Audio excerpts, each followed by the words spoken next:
But let's start with the battle for Benjamin Sesko then. Manchester United and Newcastle, as we've said, have both made bids. Who'll get him? Let's begin with the Manchester United side of things. Peter Stevenson is in Manchester for us and joins us again. Peter, good to see you again. Right, what are Manchester United offering? Yeah, good evening, Mike. You just wonder whether young Benjamin's going to get much sleep tonight because he's been training alone in Germany while both Newcastle and Manchester United have submitted their bids and now must wait patiently. It's a classic waiting game that we see in the transfer window. United's bid went in after Newcastle's second bid. United bidding 74 million in total, 65 up front with 9 million in add-ons. That's slightly under what Newcastle United are offering.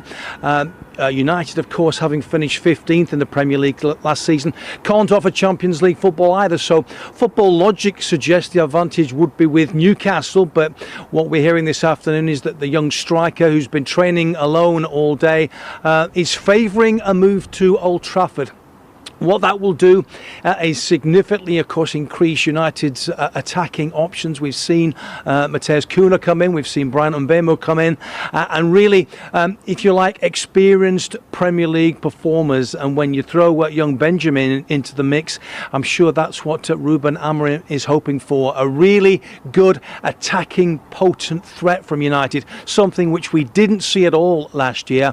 And if he can get those three in position in 12 days' time when Arsenal come to Old Trafford to kick off the Premier League, then he'll be highly delighted. It's a mouth-watering prospect, but like everybody else at the moment in football, Ruben Amorim has to sit and wait with everything crossed. Right, they both want him. Rob Dorset, who gets him? At the moment, you have to say it looks like Manchester United. The sense I've been getting, and you heard from Peter Stevenson and Keith Downey there, I don't think anybody, the two men who know the tone that they're giving, suspects that Manchester United are winning this race. And the impression I get from the people I've been speaking to is that Sesko has preferred a move to Old Trafford all the way along. And that from RB Leipzig's point of view, they've been waiting for Manchester United to reach the level of bid that Newcastle have made. They haven't quite done it yet. There's still some distance off it, 5-10 million euros, depending on the exact figures. But it's pretty clear that he would rather go to Old Trafford, and I think that leaves Newcastle in a very, very difficult position. Even though they can offer Champions League football, even though they finished so much higher, they finished 5th compared with Manchester United's 15th last season. We know that Manchester United have been in turmoil. Newcastle have been a very steady ship under Eddie Howe. They've been consistently improving, and yet that history of one of the world's biggest football clubs, I think, is probably going to tell in the end. Is that it? Is that about what's gone before then? Because it doesn't make sense that Newcastle can offer Champions League football while Manchester United were, flirting with relegation last season, and yet they have the edge, apparently. Maybe an everlasting thanks to Sir Alex Ferguson, possibly, because they are still Manchester United at the end of the day. But speaking to, Brian Mbeumo, he didn't bother him about no European football. Does European football, does Champions League matter as much as people let on sometimes? A lot of the time it's a financial package, and it is playing for Manchester United. But look, it's not all over for Newcastle United at all, who, let's just say, since the takeover, have recruited ever so well. But, as Rob says, it does look as if now he is leaning towards Manchester United. But also got to mention the recruitment director, Christopher Favell, who was at Leipzig, who was speaking so highly about Sesko. I wonder if that's playing a key role in this as well. Not just Ruben Amorim, but Manchester United collectively. But he's untried, untested, really, isn't he? And he's raw, clearly. What do you make of the sort of sums being spoken about forwards this summer? This is absolutely fascinating because I haven't known a transfer window like this one where we've seen so many world-class strikers on the market, on the move, many of them coming to the Premier League. Let's show you some of the stats that we've been looking at, because I think this speaks absolute volumes.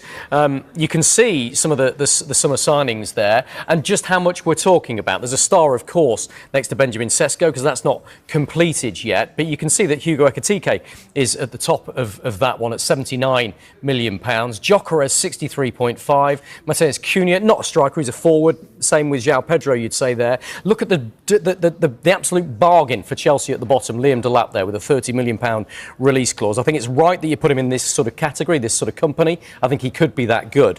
But Mike, what I think is fascinating is, where do you get the value here with a striker? Do you get the value for somebody who is experienced like Gyökeres, 27 years old, been there and done it, scored 92 goals in 103 games?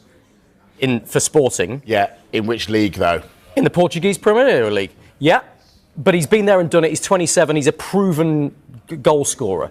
Arsenal, of course, were looking at Benjamin Sesko. They were monitoring for more than a year, and they decided no, they've gone for Gyökeres instead. They had the ace trump, the trump card here. They decided Gyökeres. They wanted somebody ready-made to go straight into their side, try and help them win Premier League titles, Champions League. They didn't have time to wait around for maybe 2 years for Benjamin Sesko at 22 to prove what he can do in the Premier League and become that sort of player. Is that where you get the value, experience and goals? Or is it a younger player like Sesko with incredible promise who has got years ahead of him and may grow into that Manchester United side? Remember, Gyökeres has signed a 5-year contract at Arsenal. He will be 32 when that comes to an end. Arsenal have got no resale on him after that. He's worth virtually nothing. Look at Heung-min Son, who we're going to talk to about at Spurs shortly. £15 million, maybe 20 million that Spurs are getting for him. That's a snip for a player of his quality, but he's in the last stages of his career. So Arsenal can afford to write that off because they've got no resale. It doesn't matter. They need a player ready now. Manchester United, Newcastle perhaps don't have that luxury, which is why Sesko is more attractive to them. But I think how you look at that striker bingo is going to be fascinating. We know that every single football fan in this country